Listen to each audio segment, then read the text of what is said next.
I have many updates from National today, and those will be good or bad.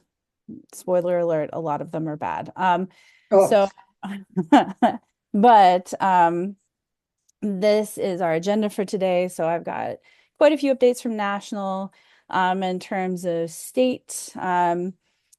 Just an update on the legislative agenda, reminder of the 3 actions for June for Pride Month. Um, we'll do a little check-in on CCAMP as we're heading into the fall and thinking about year 2 of the program. Where are you at? Do you have any feedback? Um, Branch programs, Amy has been working on a spreadsheet for you all. So I'm going to share that and ask for a little bit of feedback there. And then we'll give you a fall preview, open it up for discussion. And we have a few people that are stepping out of their public policy role and a few people incoming.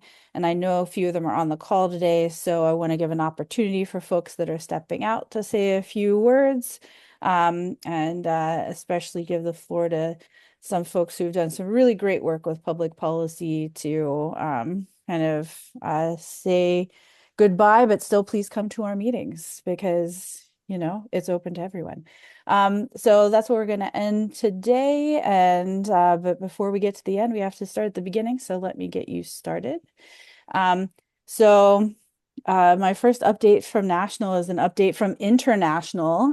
So at the meeting this month on Wednesday, Gloria Blackwell stopped by to talk about AAUW's role and partnership with the United Nations. And cool. so uh, this is a bit of a rundown, and there's just a lot of links on here for, thinking about what we're doing with the United Nations through National. So some of the partnerships, AAUW is a co-founder, member of the Working Group on Yeah. Girls, a member of the U.S. Women's Caucus, which is nonprofits and organizations focused on girls across the world, a member of something called Congo, which is a coalition of all NGOs that are working with the UN. And then some of the things that AAUW has been involved in, such as Wow. responding to USAID cuts and impacts, the participation in the UN Commission on the Status of Women. And I linked you to an AAUW Fellows event that they did this spring so that you could watch it if you want, to see some of the things that the fellows are kind of doing and talking about. There's a really cool partnership that AAUW has created with Lehigh University since we're on our Pennsylvania connections today. So there's youth UN representation through AAUW through that partnership program. And because it's close to New York, they actually get to kind of really actively participate in all of these UN projects that AAUW is also involved with. Um, the national office also hosts a global leadership program, where, right, there's a slide in the upper right-hand corner here, where folks come in from all over the world. It's about, right, leadership and NGO leadership. And of course, participation in CEDAW, or the Convention on the Elimination of All Forms of Discrimination Against Women. And one thing that we've kept in our public policy priorities, which next year will be a year where we take a closer look at our public policy priorities, is some of the UN language within our own public policy priorities, to think about how we can incorporate CEDAW and state and local actions, and including in our public policy priorities.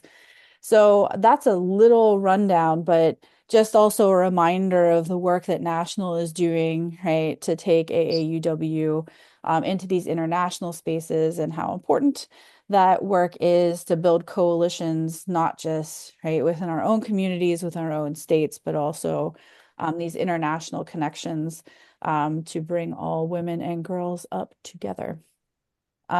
So I don't know if I can answer any questions about this, but happy to if you have any right now.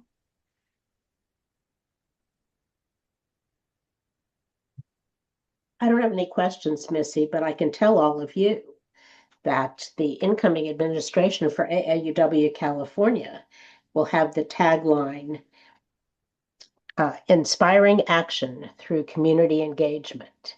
And this quite fits into what all you're saying, and public policy and advocacy will be central to those efforts. So thank you, you all. Thanks, Sharon. And I see Peg said in the chat that your county endorsed CDAW and it helped gain funding for an equal pay study on project managers in your county government, and that is awesome. Right. Fantastic. So that was the inspiring start. Allow me to tell Right. you a lot of other things. Haha. Okay. So other updates from national, there were a lot of updates on voting, and we'll see a lot of things kind of coming down the pipeline on voting, of course, because we're through the primaries and then on to the midterms. So voting and voting rights is going to remain an important focus for national too through the fall of 2026. Some things that I think we reported on before. No, we had a month off. So it's my vote campaign. We did share with you the guide that National has put out, but this is a webinar to kind of go through the guide and to think about voter engagement in your own communities. They've given us a hold date, but not a registration link. And so we'll share out that registration link for that webinar as soon as it gets to us. But if you are interested in attending this live, it'll be July 8th at 7 p.m. Eastern with the registration link forthcoming. It will be recorded and then be in the repository of webinars for national, and we will very much be incorporating that into our fall PP news and our Get Out the Vote planning. But if you are around on July 8th and not at one of your fabulous destinations that you are traveling to, then this will be available for you. Another thing that AAUW is signing on with is Good Trouble Lives On Day of Action, which is another, Get Out the Vote, voting rights focused action event.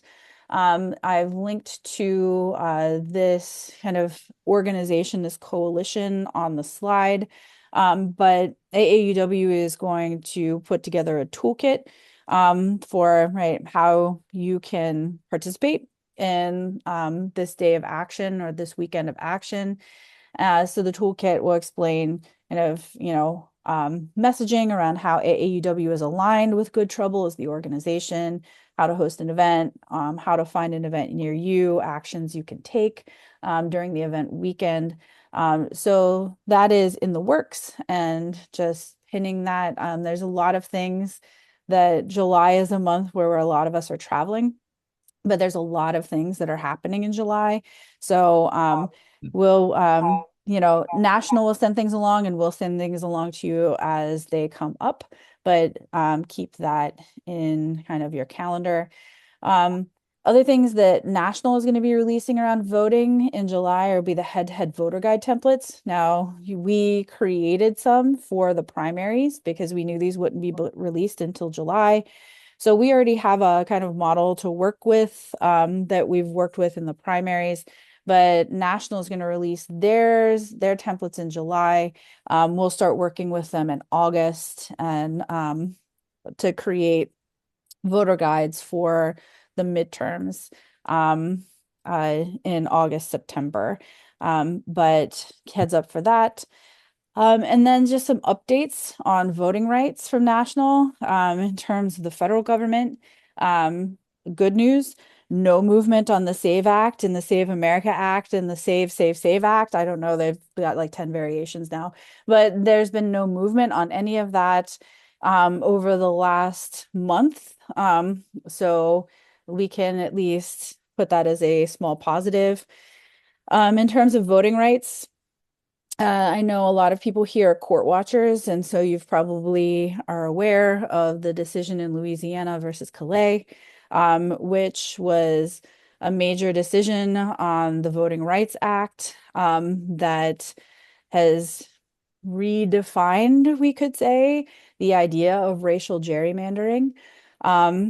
So it basically eliminated any additional protections that were still there. The Voting Rights Act had already been um, weakened significantly by the Roberts Court, but this was a huge, right? The last man standing was taken down by this decision. And so you see a lot of action happening in Louisiana, Alabama, around this kind of scrum to redistrict, because the idea of um, racial gerrymandering has been shifted. So I linked you to the Alabama ruling here. If you really want to read the Calais decision, it's here. There's a lot of really good resources on it, but that will have an impact in 2026, especially for historically now Black districts. Yeah. And Yeah. is going to be something that we will need to focus on nationally because these districts are being changed so late in the game for the midterm elections. So this will have to be throughout the country part of get out the vote efforts to make sure that everybody knows where they go to vote, when they vote, who they're voting for, because historically these kinds of changes haven't been accepted so late into a process when we're so close to the midterms, but I guess we just don't care about that anymore. This is where we're at on voting rights. Cassie, these slides will be posted, and I'll repost the link to them right now. Let me check the chat and see what else. And Calais, I'm happy to answer any questions that I can. But with the court, right? I don't know what the court has issued with Calais. I think the Alabama decision came down 2 days ago, which was Alabama basically redistricting to eliminate its majority Black districts, and the court, um, you know, has allowed them to do it because of the decision in Calais. But yeah, I linked you to that in here too. So there's a lot of movement right now. There's going to be a lot more movement before 2028, but we'll have at least some to deal with nationwide in 2026. Karen, go ahead. Yeah, hi. Can you hear me? I can hear you. Oh, yay. I was just wondering, obviously, there are AAUW chapters everywhere, and some states are hit more hardly, like in the South, are hit more hard than some of the other states. And I'm wondering if there's any way that we can help those states. And that's a great question. And I think that's also what National's pointing to. And so I think one thing that we are going to be invested in is supporting the get out the vote efforts, not just in California, but supporting get out the vote efforts in other states, exactly to your point, Karen, where those things are kind of most impactful. We've already had, even in the last couple years, right, some postcarding campaigns, some other campaigns. As long as they're nonpartisan, AAUW California can get involved in them. And so more coming on that front. Peg, go ahead. Yeah, AAUW San Jose for several years has participated with the Center for Common Ground to support and encourage voter turnout in a lot of southern states. That campaign is called Reclaim Our Vote. And what they do is provide you, they notify you of when elections are happening, and primaries are going through August across the nation. So there are plenty of things. They encourage turnout, and all they say is, please vote for these values. Yeah. And they target usually voters of color in states that need that support. They're going to be writing to the entire state of Georgia later this summer. Wow. But anyway, look up Center for Common Ground, and their campaign is Reclaim Our Vote. They have a special postcard that you order, and it's all printed. They give you a script. They give you the addresses. in all the directions you need. In AAUW San Jose, we received a generous bequest that has allowed us to also give our writers their stamps. And we have probably every year for the past 2, 3, maybe even more years, written like 3,500 postcards. And I just released the latest campaign, which is going to North Carolina, and I already have like 1,000 postcards signed up for it, what people are committing to write. So Thank you. anyway, it's been great for us. Thank you. Wow. Wow. Thanks, Peg. And we're also partnering at the national level with League of Women Voters. So they have a Get Out the Vote campaign this year too that we're going to give you more information about and roll out in the fall. Sharon, go ahead. So there are going to be several of those southern states attending this event that Sigrid and I are attending. So we will be presenting some information about what we in California are doing to help them. And I just dropped that information, Peg, that you referenced into the chat, and you can make sure that's, I believe that's the campaign you were referencing. Karen, go ahead. I have just one more quick question. When the issues were going on in Minnesota, our Berkeley chapter contacted AAUW in Minnesota. I don't remember which branch it was, the big one, to ask them how they were doing. Did they need help? What are they doing, etc. And they were surprised that there was that kind of communication from another chapter, a regular chapter. And I'm just wondering if we could do a webinar or something like that, where we get those most important states, representatives from most important states, speaking a little bit about what they need. Because we can talk about what we can do, and it's great that like San Jose is doing what they've done. But I like to hear also what they need. I'm just wondering if there's any way that there can be that kind of personal communication beside going to the conference. Yeah, and I think so every month we have a meeting of at least all the public policy folks from all 50 states in a monthly meeting, and that's how we get these updates. And I was hoping you'd raise your hand, Kathy, because Kathy is also our national one of our national reps. Okay, thank you. Thanks, Missy. Yeah, I just want everybody to know that I have just been elected as co-chair of the National Public Policy Committee. So you have a direct pipeline and take advantage of it. Please let me know. You can email me directly with any input or questions you have about what's going on with National.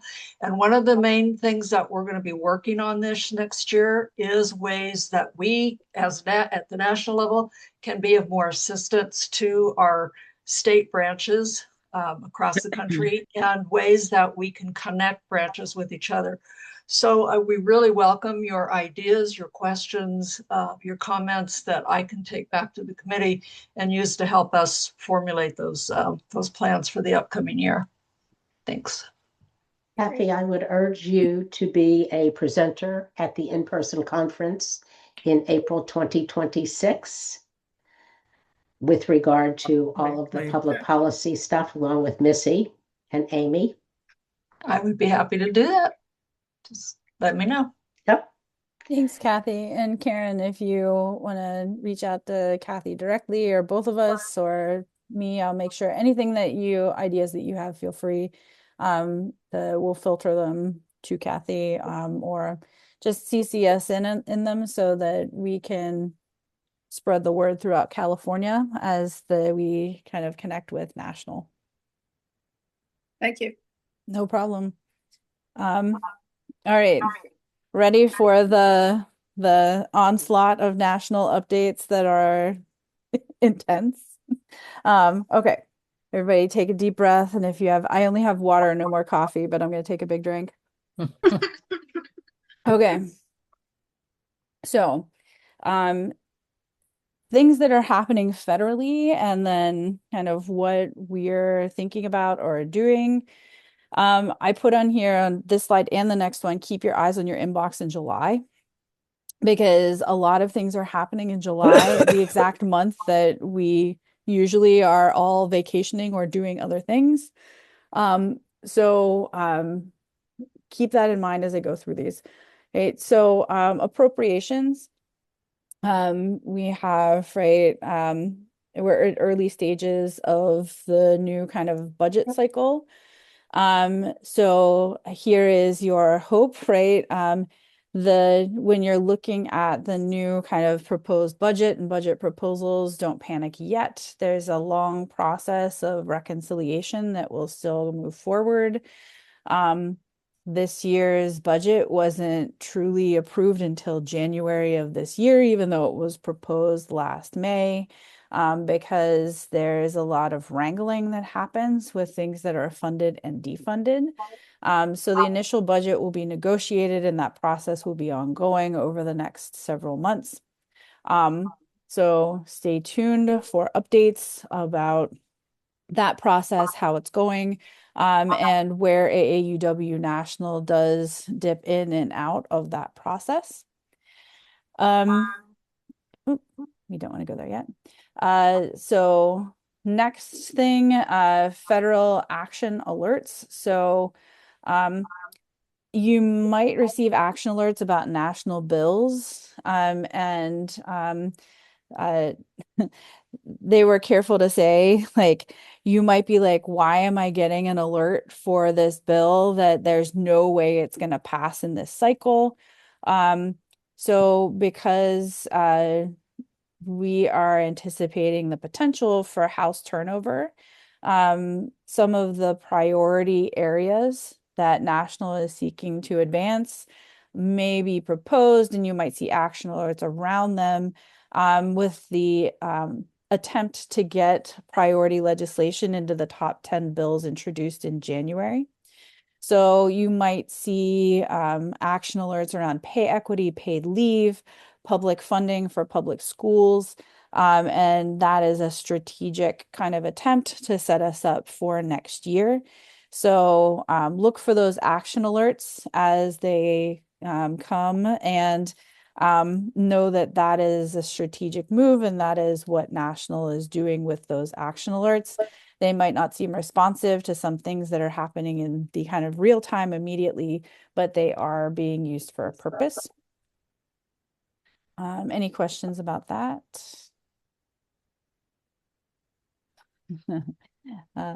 Peg, thank you. Yeah. All right. So yes, right. Especially if we get House turnover, I think Megan Cassell pointed out that the 6-week period from November until that January period is going to be kind of wild. So that'll be really interesting. Now Supreme Court stuff, we already kind of touched on Calais, but other things that are coming from National, National signed an amicus brief in the case BPJ versus West Virginia, which has been combined with the case Hecox versus Little. That is a Title IX case about trans women in sports, and that decision should come down in the next few weeks. In the meeting on Wednesday, I asked a question about follow-up about them providing language for Title IX, because it's a Title IX case, but depending on how the case is decided, and based on other ways that Title IX enforcement has been used, we see Title IX being used against trans folks, while we see sexual harassment and pregnancy discrimination being weakened within the enforcement mechanisms that have gone back to the guidance has gone back to the last Trump administration's guidance on sexual harassment cases. And some of the pregnancy discrimination provisions that were strengthened under Biden have been walked back. So I just asked National to provide some language as we're thinking about how we talk about Title IX and Title IX enforcement. We're thinking about how we navigate Title IX, right, and talk about Title IX within our own priorities in a way that Yeah. matches up with our other priorities. So that's forthcoming. But I think we'll see what the outcome of the case in BPJ is, but I am not holding my breath for that to be positive. And just putting on your radar, right? We didn't really talk about this at the national meeting, but if you didn't read the last page of PP News on the decision in Childs versus Salazar, that was a decision about conversion therapy. And we advanced or elevated one of our watch bills into our slate that specifically responds to conversion therapy. And that was in part, you'll see when the legislative update comes, because of the way that bills have been shuffled around, but also because it is more necessary. So those are Supreme Court issues around gender specifically that are in play and that are either have been decided in the last 8 weeks or will be decided in the next 3 weeks. The other case that is that National is watching is this Select Services case. So a case to attempt to eliminate the single sex requirement on the draft as a way to advance ERA. And so this has been set aside at the district level, but I linked you to the case so that you can track that case as it moves. Kathy. Not to embarrass you, dear, but I just want to point out it should be selective service because that has a very specific meaning. That selective service means the draft. So it should be selective service and not selected services. That's fine. Thank you for catching the typo. All right. Any other questions or comments?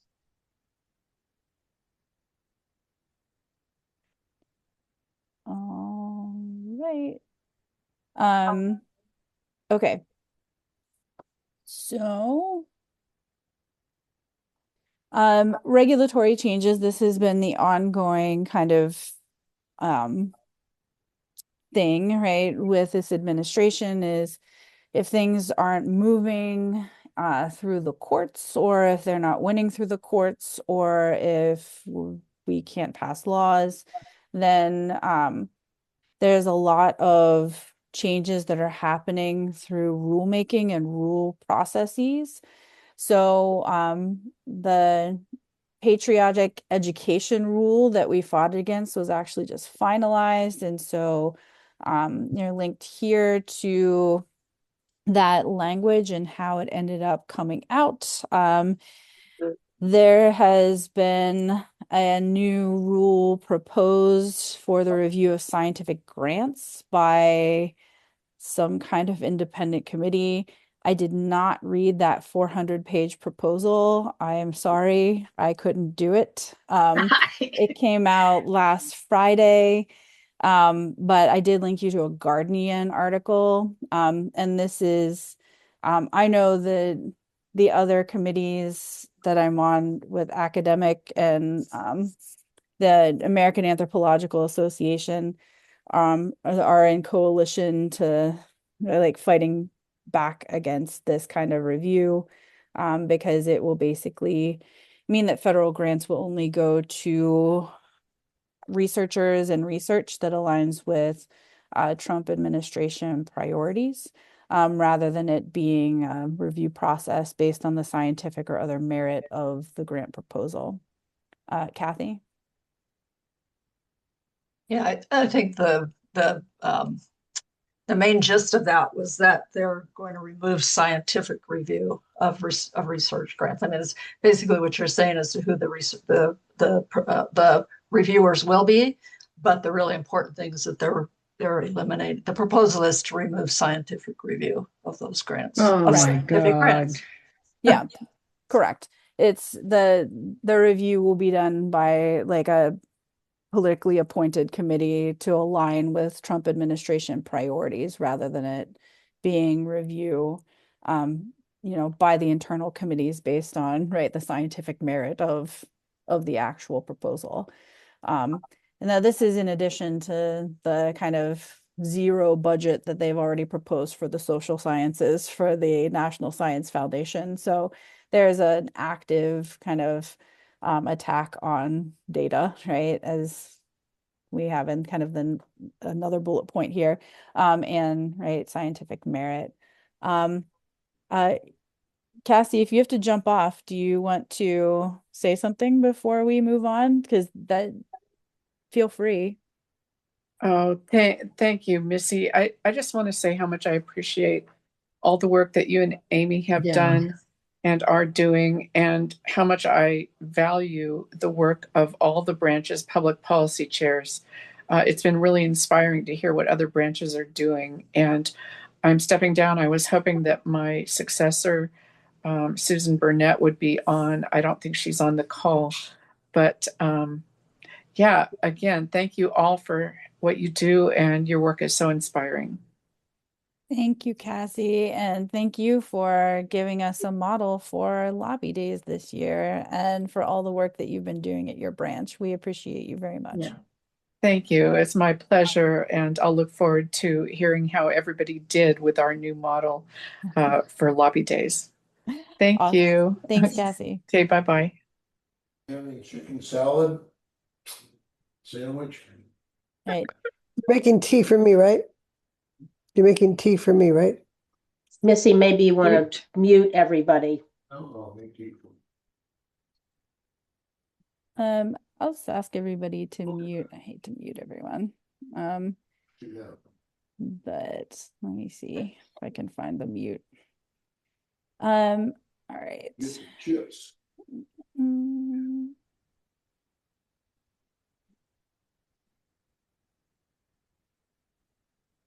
All right. Okay. So back to the less fun topic, right? Okay. So that's scientific merit. Accreditation is also something to keep in mind. All right, and I'm not just telling you all this to make you sad. So accreditation on that front, we've seen already kind of a push towards attacking accreditation. So there's a rulemaking process that's in the last stage. We'll get a toolkit in July to weigh in on this. So you see all the action happening in July when we're not paying attention. So there will be a comment period that will open in July. That we should do our best to both weigh in on and spread the word for others to weigh in on it, to at least slow down the process, if not stop it. The goal of the administration is to change the standards on accreditation.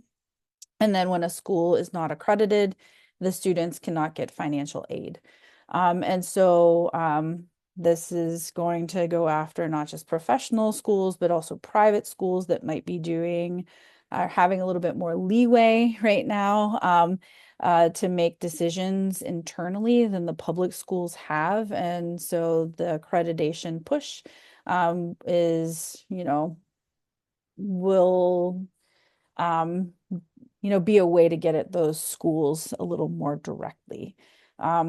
So it's something to keep in mind. Sorry to interrupt your July and again your vacations, but we'll have some action to take.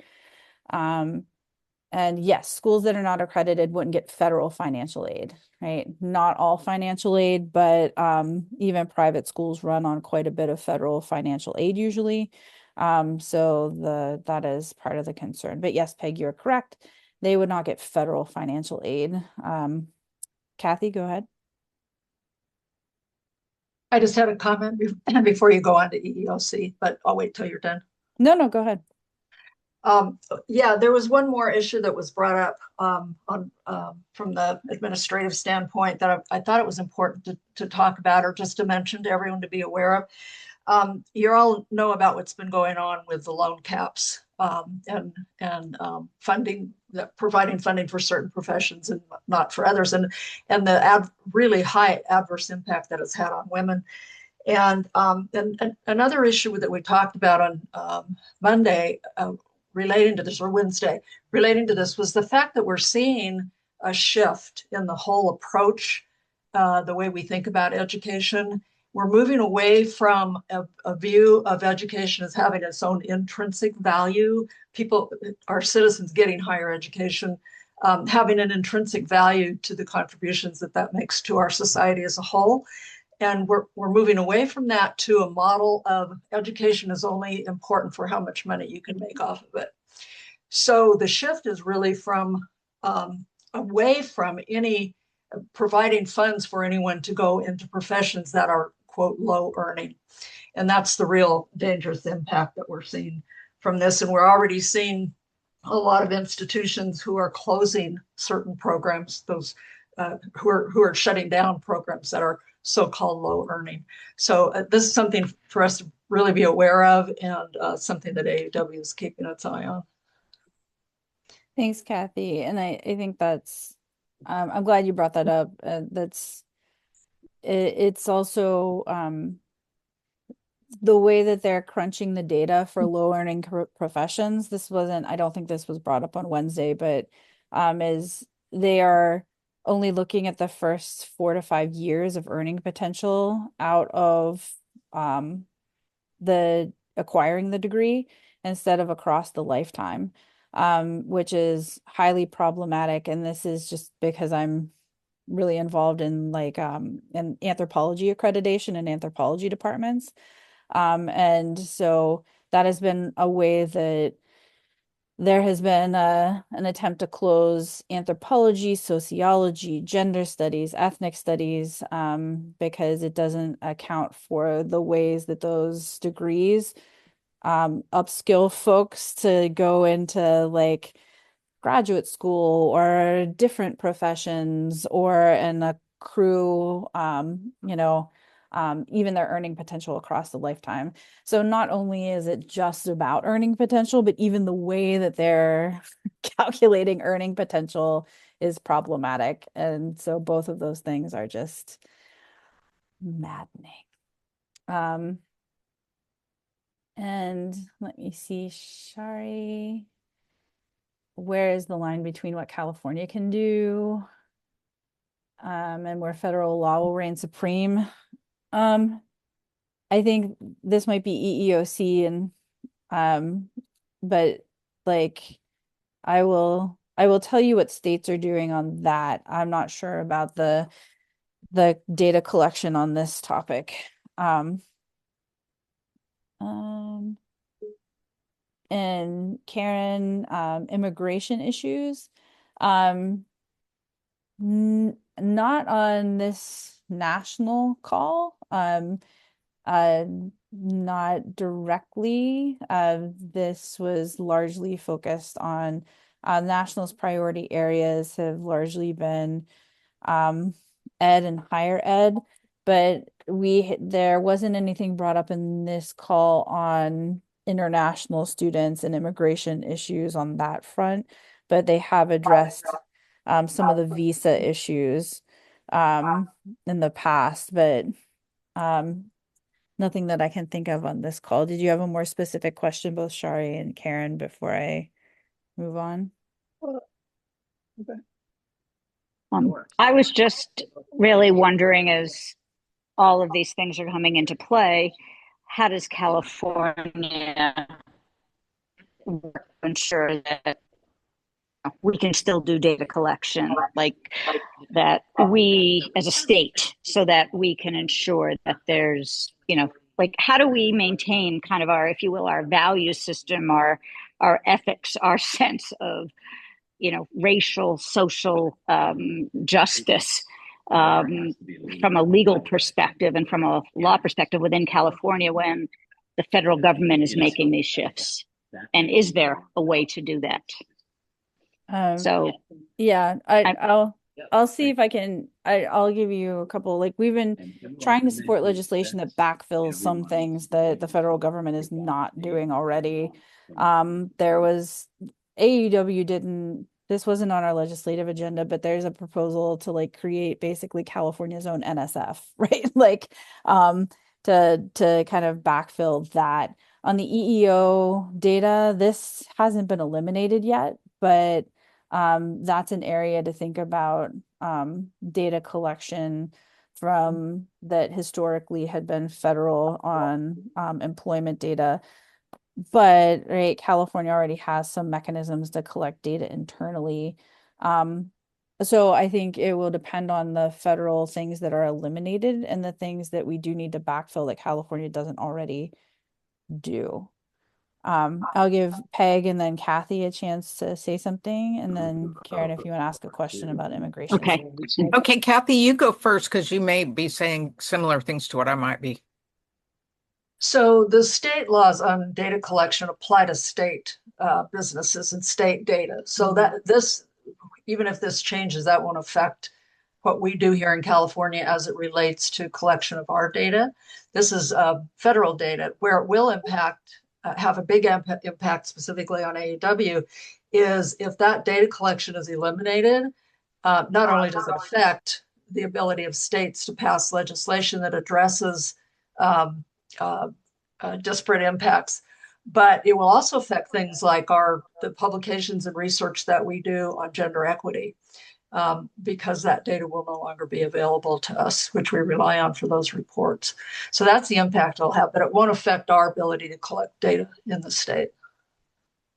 That was part of what I was going to talk about. But the other thing too is we need to remember that the California Labor Commission often is someplace that people can go to for pay equity issues and so forth.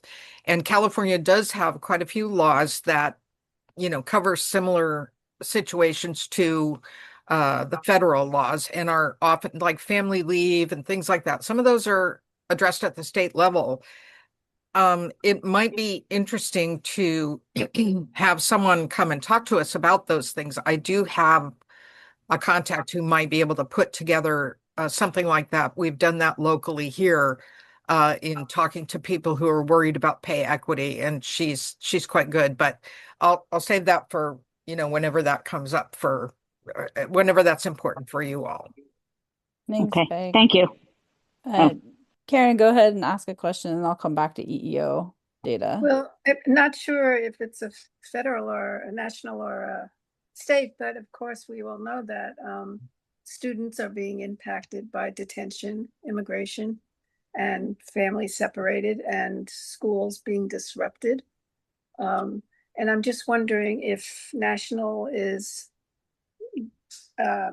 doing something about this, supporting something in this area, since it's obviously affects our students and families, and we want to help. So our public policy priorities, we made sure that in the last revision of them that we've included specific reference to protecting, right, the rights of all people, including, right, folks based on citizenship status. And we've been making sure to advance what we can at the state level to create greater protections for things that were eliminated federally, you know, where we can and as we can, for the rights of students, for, you know, ICE agents not coming in and raiding schools, right? For attempting to create the spaces where federal enforcement used to not be able to come and try to recreate those boundaries. So to backfill some protections, national, I think Kathy might be able to speak to that more. Is that what you are going to focus on, Kathy? But we have been trying to work at the state level to create more protections. Yeah, national did eliminate immigration from their public policy priorities that they're going to be working on for last year and through the rest of this year. We will, of course, consider the main focus at the national level right now is higher education, secondary education. And as immigration issues touch on that, they will be addressed, but not immigration in and of itself. And there won't be any specific policy work around just immigration. So we backfilled that at the state level and have our own protections and our public policy priorities here. Yeah. Okay, thanks. And circling back to EEO1 data before I move on, and although before we move on, Susan, do you want to ask that question directly and see if anybody else is working on that? Well, I was just wondering, because in Gilroy they're planning to build an immigration prison, and I feel like, wow, if in red states they've kept these things out, we should not have one in the Bay Area. So I don't know if others are. I've contacted someone on the Board of Supervisors, finally got a contact for that, but because they're against it as well. But wondering if anyone else is working against immigration prisons locally. Karen, I see your hand. Yeah, Dublin. Oh, yes, Right. you are. Are you working against the one in Dublin? Yes, and we That's sent great. out, somebody sent something to us via AAUW saying you can send out a note by June 1st because they're having some kind of a discussion about it. And so we did that as an action thing, but I would definitely stay paying attention to see whatever we can do because the community does not support changing the closed prison now to a detention center. So we're working on that.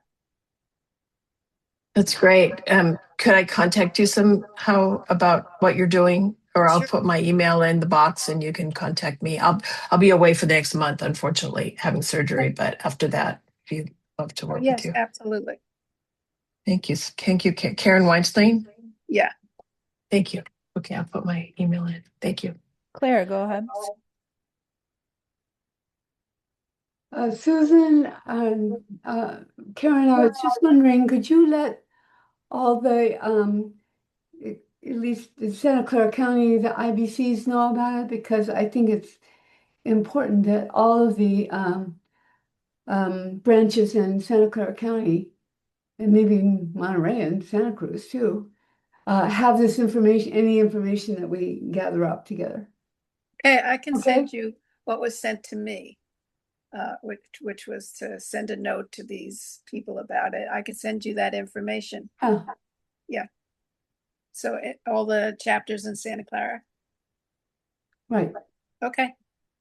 Might be a good project for C Camp next year. Who has the addresses of all the branches in Santa Clara County? Look at Claire raising Claire. her Okay. hand. All right. So we'll send it to you to distribute if we have anything. Thank you. And Susan, I know you have my address, at least you have my address. Yes, I do. Thank you. Thanks everyone. And if you are pushing back against this, hopefully the C Camp toolkit can be useful also for thinking about building relationships with your city councils and showing up there. All right, last thing, but EEOC data. So the EEO1 data, if you're not familiar, is basically data that's collected from businesses that have over 500 employees, that is about demography of the workforce, that is, as we alluded to, right, roles, titles, pay data. This is part of the Civil Rights Act of 1964. EEO, the EEOC, the Equal Employment Opportunity Commission is thinking about, right? They're going to propose an elimination of this data. And so Illinois, I linked you here, just passed the disparate impact bill to try to backfill. We do have state level kind of data, but this is going to impact how we do a lot of things around diversity, equity, inclusion, as well as pay equity, because we can't track, you know, the tragic reality that only 2% of Fortune 500 CEOs are people of color, and only 0.5% of Fortune 500 CEOs are LGBTQ plus. We get that data from EEO1 reporting, and we're able to track it from EEO1 reporting. And so that's going to kind of shut down nationwide reporting on these kinds of things. There's a comment period that will open up in, guess when? My favorite month and yours for vacations and regulatory changes, July. We look for that from national, but this will be another comment, kind of regulatory change that we're going to ask for you to dip in to comment on, because we clearly don't want to see this data collection being eliminated. They did threaten to eliminate it last year, but didn't. They just released the reporting very late. The comment period is going to open. They're going to propose it. Hopefully, we can at least turn out to push back and slow down this as a process, if not stop it. So those are all the happy updates from national. Any other questions or comments?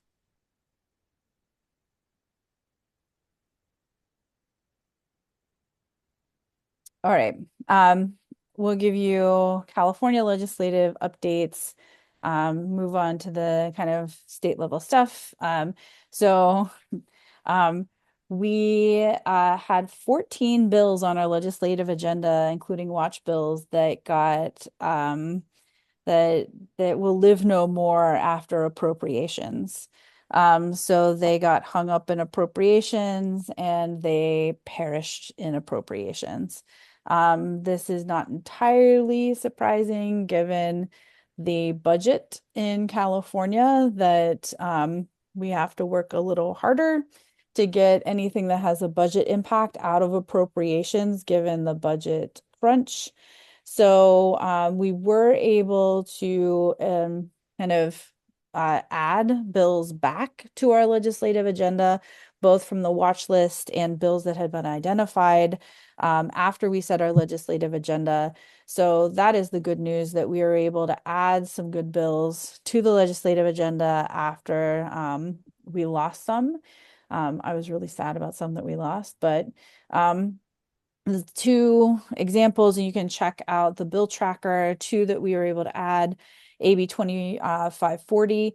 This requires community colleges with health centers to provide access to medication abortion, which will hopefully not be needed, but given the wrangling over medication abortions being mailed that we see kind of going on federally as a fight, this will be a really good bill.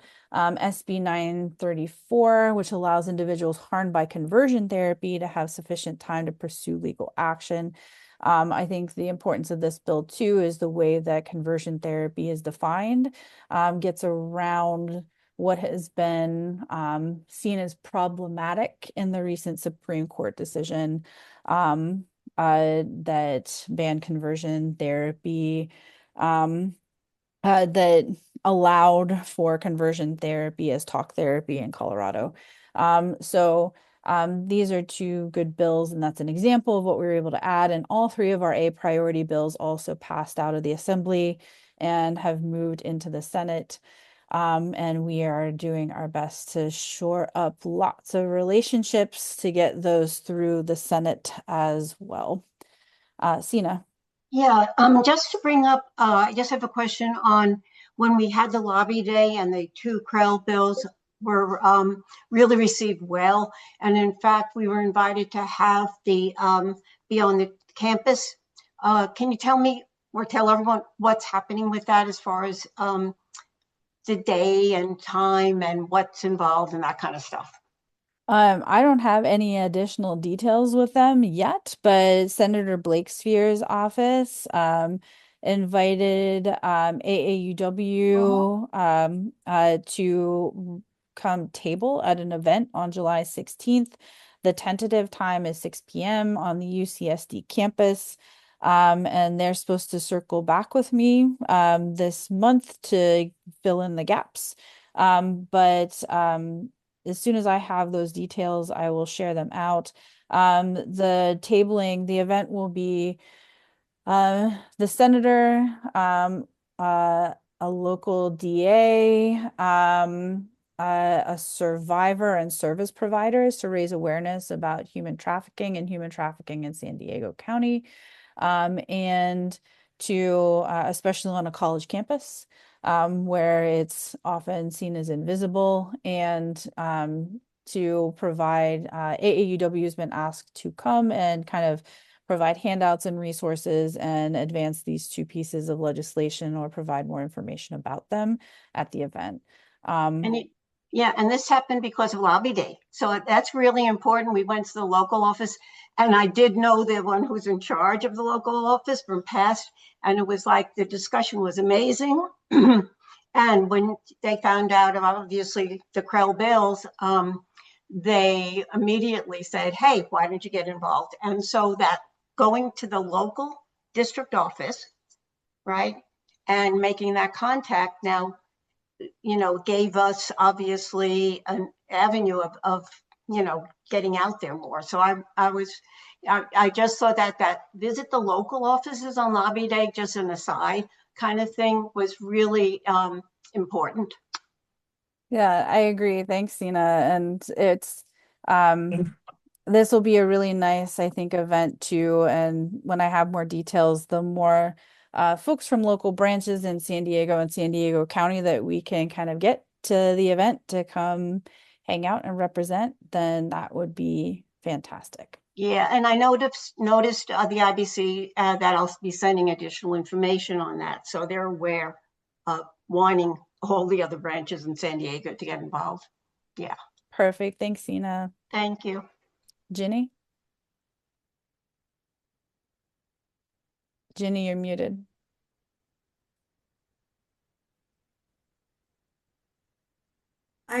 Oh, there we go. Okay, point of clarification. Are the UCs and the Cal States, they already have or are providing access to medication abortion? That Okay. Okay. So the community colleges were just the last ones to come on board. That is, or will be if this is, yeah. That's my understanding, but let me double check because I'm usually very aware of what's happening in the Cal States, but let me double check and make certain that that's the case. Okay. Yep. Other questions?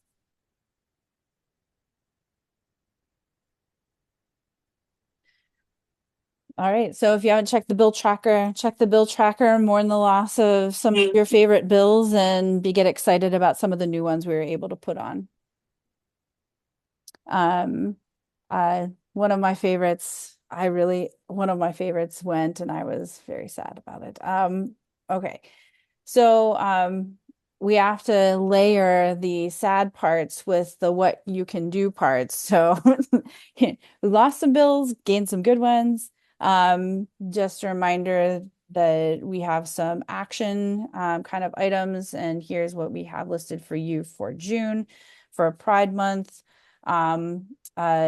So reading more about the conversion therapy case, we have some ResistBot petitions supporting SB 934 that we just talked about that kind of protects against harm caused by conversion therapy and extends the time frame by which people can file suit if they are kind of victims of conversion therapy in professional settings. We also have a resist bot petition out for one of our A bills, 1876, targeting the Senate now that it's in the Senate, to move it along.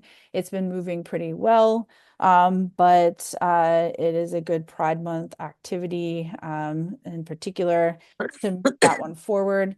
And we have also some federal level asks on two bills that focus on targeting LGBTQ students in public elementary and secondary schools, and we have a script for you there. So if you haven't seen this in public policy news, check it out. It's also on this slide that celebrate Pride, go to your parade, wear your rainbows, and call your legislators.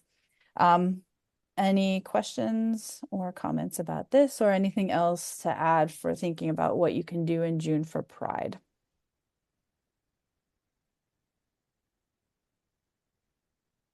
All right. I will see if I can grab this link. I don't think I opened it before I started sharing my screen. But Amy has put together an early draft for thinking about ideas to engage members in public policy.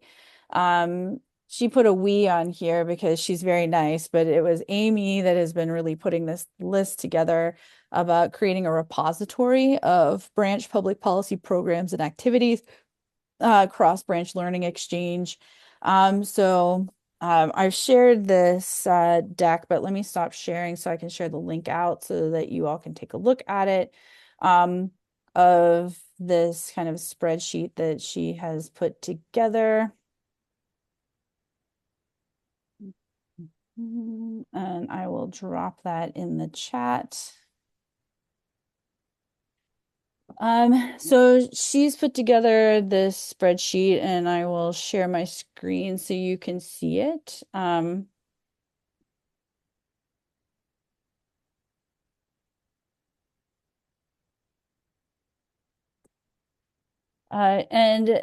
Amy's really, before we continue kind of putting this together, just wanted to share it out with you all and see if you had any questions, comments, right, feedback, because, you know, is this the format that you will find useful? Is there something else that you are looking for in putting this together as we're moving forward?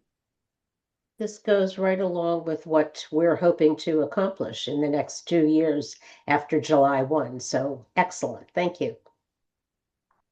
I will let Amy know because we can pretend that I put together this spreadsheet, but we all know it was Amy. And we'll title it Public Policy and Advocacy, please. Mm-hmm.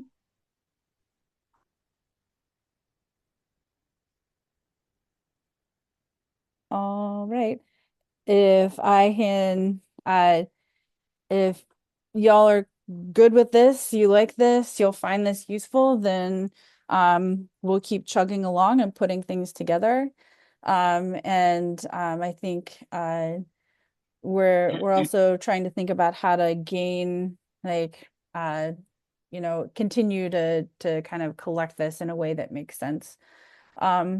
I think was Sina first or Kathy first? I'm sorry, I didn't see whose hand went up first. Do you want to like duke it out for who goes first?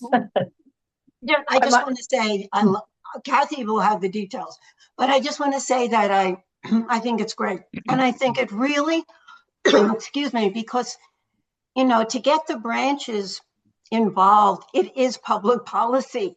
I mean, that is what we're talking about. Any of the outward, visual presence of AUW. Okay, where is AUW? It's going to be in our public policy, and this is great. This is really, you know, for each branch to go over particular things and how we can get involved, and it is not partisan, because that's obviously it's the issues that we're talking about. I just want to compliment. I think it's great. Fantastic. I will pass it along to Amy. She and I had been talking about it, but she actually moved on it, started putting this together. Kathy, go ahead. So I just had a question on the mechanics of this. If you could, I don't know if you're going to go over it at a later point to talk about how to utilize it. I'm a little confused because the top three items are like kind of more general for, or for, excuse me, top four, I guess, for all branches. And then it goes back to 2024 and has individual things that branches are doing. Is the idea that each branch, as they engage in an activity, will go in and add theirs to this? Or is this data that you guys are collecting from some other source and putting out for all of us to access? I think we'll probably have it through forms. So we'll have like the stuff that any branch can do. And if like some branch riffs on it and has something very specific or like, then we'll include it. What we had been doing in the past is having people submit things and then we'd write something about it. And it's kind of like taking that idea and instead turning it into like a repository of like, you know, actionable kind of hopefully right things or ideas. So some of them will be the things that we present at the state level that any branch can do, but like other branches will have specific things that they've done. And I think the idea is to collect it through the same mechanism that we've been collecting information for the articles. But we haven't settled on that yet. So if you have a specific idea, let us know. Okay, yeah, I talked with Amy a little bit about it when she was getting ready to start preparing this and gave her some ideas from when I used to, I did a spreadsheet that I used to read every single newsletter from every single branch. And then I would pull out the public policy work that they had done each month and put them in here. Way too much work, not recommending it, but that's what made me wonder was where I didn't imagine that you guys would do that. So I was just wondering where the info came from, because to me, that's the critical aspect of information sharing. We all say, yay, raw, this is a great idea, we want to do it. But if we're not inputting our information, then it's not going to be very helpful. So yeah, I mean, we could also have Claude read all the articles and pull things out. So yay, Claude, right? But I think for now, we're still gonna be like pulling, like you submit, we share, rather than the yeoman and saints work that Kathy Harper has done to read every single newsletter.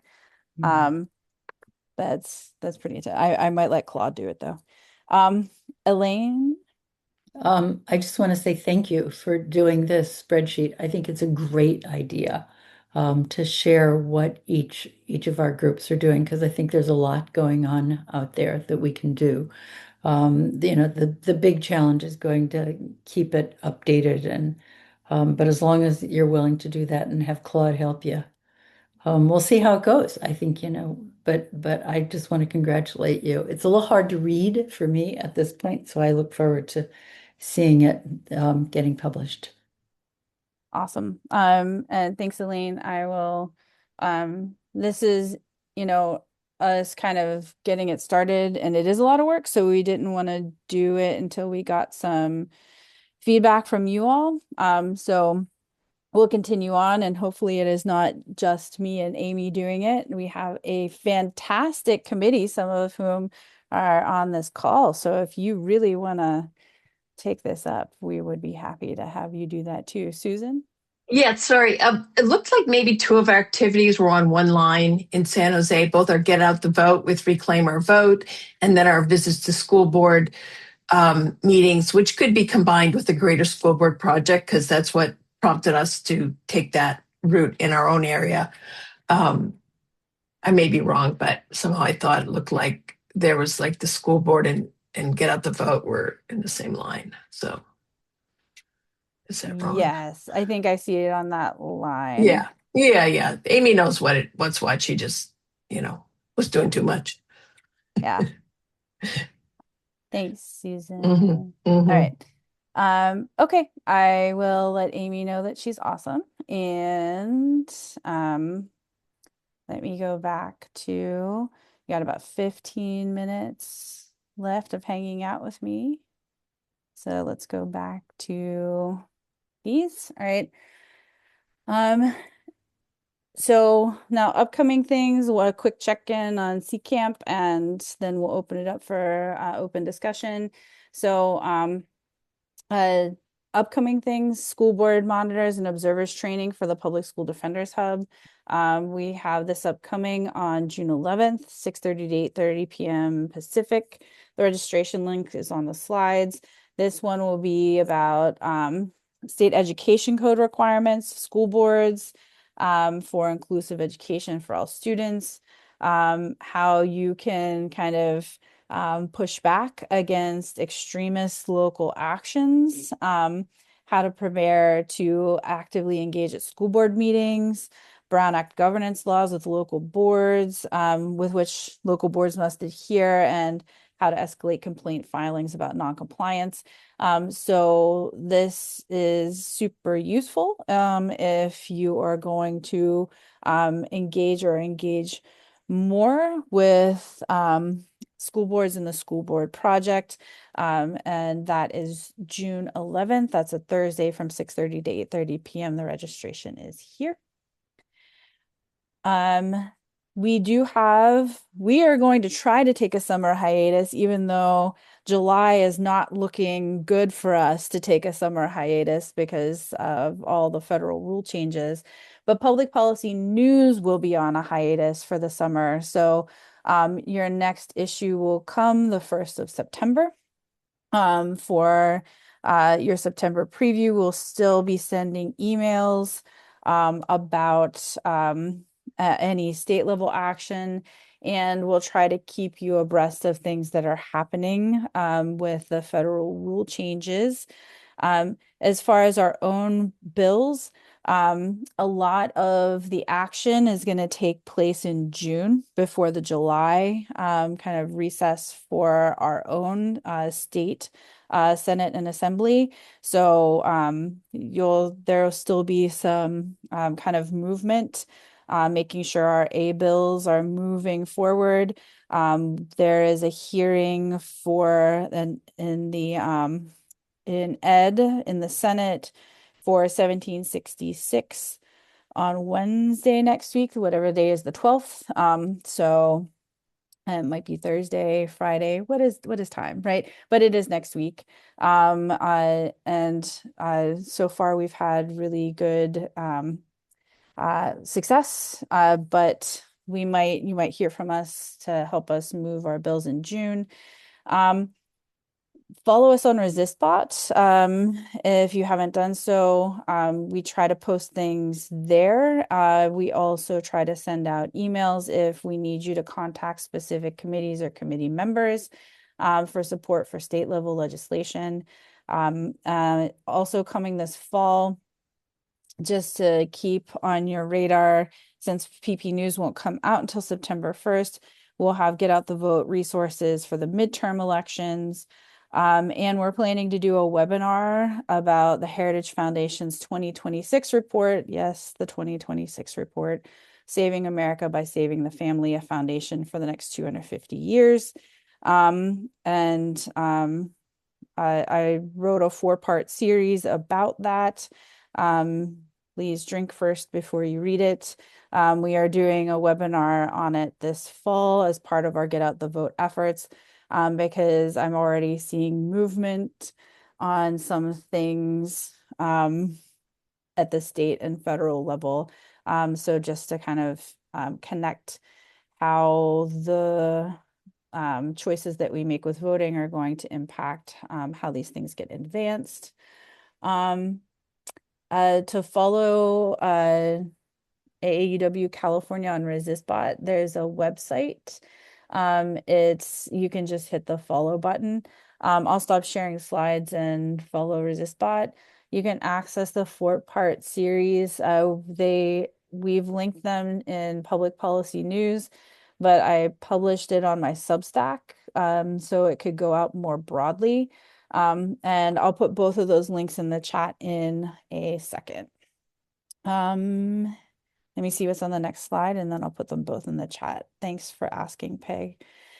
And this is just a quick check-in as we're thinking about City Council action for the next year. if you have any feedback, we only have a few minutes left, but I'm happy to hear it. What's going well, anything you would like to see done differently, this conversation today, right? Like, I don't know how many counties are going to have, detention facilities that they need to push back against, but that might be, right, another kind of area for thinking about, good reasons and good ways to create relationships with city councils and county boards, and areas that you can kind of then use those relationships to kind of leverage that action in the future. But any feedback, let us know so that we can think about tweaking and topic areas for the next cycle. Sina? Yeah, the election obviously last Tuesday, kind of low in visual, for the people, is the superintendent of public instruction. And that particular race has me really worried. And it's, for our concern on the school board project, you have one who is pretty much religious right, who has a lot more votes, but, Richard Barrera, the other candidate obviously is the candidate that has good policies. But Sonja Shaw, from what I see, is attacking the trans group, and as far as public education issues, and really out there.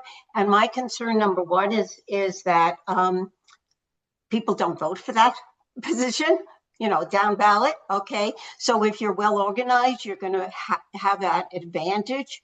So can we really focus on that position, as far as, getting information out there that this is a critical election, superintendent of public instruction, and for the November election, because it's a big concern of mine. She could definitely win because of the lack of voting down the ballot.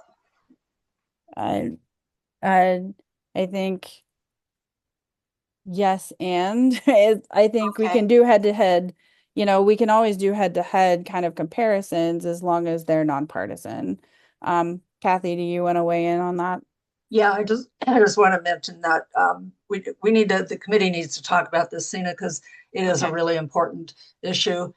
She's extremely dangerous, and so the committee is going to meet, and we're going to come up with a strategy that can be helpful to all of our branch members on that position. And while I have the mic, if I could, Missy, I just want to throw out another thing, a related thing to everybody. School board races are going to be, there's going to be a lot of them coming up in November, and those are so important. And we're really, the committee is really focusing this year on getting good candidates put up for and supporting them in their elections. So please pay attention to those races. Please check out with your local registrars and find out who has taken out papers to run for school board offices. Check them out, learn about their policies and their values, and where you find candidates who you find that are aligned with our values, please find ways to support them. And don't forget that because these are nonpartisan races, we are entitled, your branch is entitled to endorse them. If you find a good candidate or candidates, you are allowed by our rules to endorse them, and you can make those endorsements public. You can publish them in your branch newsletter or however else you want to do it. But it's really important that we get good candidates on our school boards this year. Thanks. Yeah, and to Sina's point, as if things are coming up in your districts, make sure that you make the State Public Policy Committee aware, so that we can both help you with resources and include them in. We're going to use the websites that we used for the primaries as kind of a model. We're going to tweak them, but we're going to use those as models for how we're putting out, especially the kind of district level guides and other guides, so that they are not going to come out only as PDFs that you can circulate, but also be put on a website for other folks to be able to see it outside of AAUW. So that was our test run at trying a different way of kind of putting out our voter guides for the fall. So be sure that you're in touch with us with any issues that come up. And Sina, I look forward to working with you on creating those guides for those head-to-head guides for those Thank you. races. Yeah, and I just want to say thank you. I can't be on the committee, right? Because I'm doing obviously membership, but I can be on the subcommittee as far as the school board. And I plan on definitely staying on the subcommittee, school board project. Okay. Thank you guys. Don't worry. And Love you. I love you all. You're so great. Thank you. Anything else? We're at the kind of question and answer, and anything about CCAMP, anything about the upcoming midterms, get out the vote, life, the universe, anything before we let you go? I see a hand. Anne. I was sorry to see that Joy Frew had to leave. I don't know if you're aware, but she's stepping down as co-chair. She and I were co-chairs of public policy, and she's going to be a member still, but I'm going to take over as chair. She did an amazing job. As you know, she was on the state committee. It's big shoes to fill, and I know I can't fill them because I've got a lot of hats, but I was sorry that she left and that she didn't get to say anything, but she has been, she brought public policy back to our branch, I think. Thanks, Anne. And I will, hopefully Joy watches this, or you could clip this part and just say Joy is amazing. And and Anne, as someone who stepped into this role after the fantastic Kathy Harper, I will say I understand. It took two of us to fill her shoes. So feel free to send us emails, even just to commiserate about how do we do this when someone fantastic is cycling off. But yes, let's all just say Joy is awesome, and Anne, we look forward to working with you. Thank you. Anyone else cycling in or out that wants to say anything? I would like to say that I want to thank both you and Amy and certainly Kathy. You know, we're going to be working very hard to expand our footprint in California through AAUW California, and the advocacy that you guys do is one of the crown jewels of what we are going to be promoting. So thanks to all of you. Keep doing it, and stay tuned on what's going to happen come after July 1. Thanks, Sharon. We appreciate you, and we appreciate the support. That we are excited to continue doing this work. And having said that, our first fall meeting will be Friday, September 11th at 1:30. It's on the last slide. I'll share that quickly just so you can see it as a visual. Auspicious date.